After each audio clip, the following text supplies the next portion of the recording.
cannot resort to deficit financing. Okay, Mr. Adi Godrej, chairperson of CII and chairman of the Godrej Group on the phone line with us. Mr. Godrej, you're someone who's been very critical of the slowdown that we've seen, urging the government to move quickly and take some quick steps. Your response to the Prime Minister's address to the nation today? I think it was a very balanced address. I think he very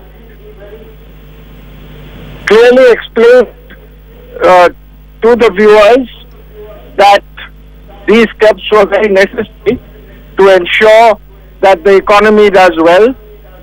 It is extremely important that these reforms take place. I think his comparison with 91 was very apt, because the country was in dire straits at that time, and he was able to rescue it, and I'm sure he will do it again. So I have been very impressed with the action over the last week and with speech.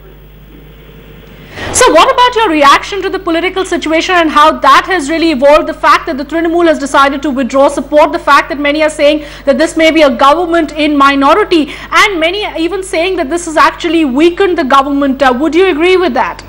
No, I think there are about 300 members of parliament who are now supporting the UPA, whether from within the UPA or from outside. So I think the government seems to be in a good position, and perhaps the withdrawal of support by one of the parties may enable them to get ahead faster, because some of these political parties do come in the way of reform, whether they are in the opposition or sometimes in partnership with the government.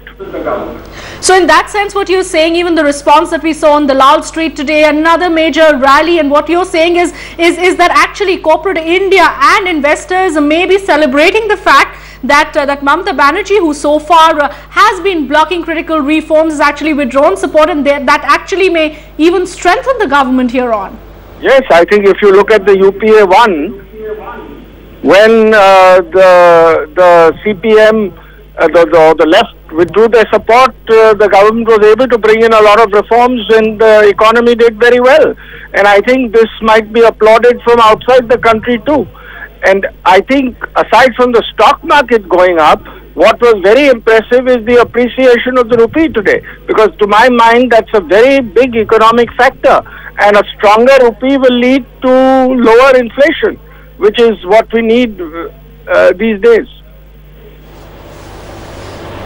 Right, sir. Here on, what would you really advise the government? What are the steps that the government should take almost immediately to continue its reform momentum, to continue to ensure that we can bring the economy back on track? Well, many other reform measures which I won't elaborate in detail. Even today, the Finance Ministry announced some reforms for foreign borrowings, etc., which I think will help tremendously. But the most important reform, which I would urge the government to go ahead with and try and implement by April 1st, is the goods and services tax. That would add 2 percentage points to the GDP growth rate, and I think it would be the most important reform for the country after the 91 reforms.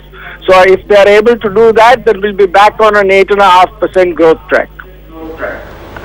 All right, Mr. Godrej, clearly I can see corporate India is celebrating right now, and many thanks for your first response to the Prime Minister's address to the nation. Mr. Adi Godrej, there, chairman of CII or president of CII and chairman of the Godrej Group. We've also got Mr. S. Narain of ICICI Prudential.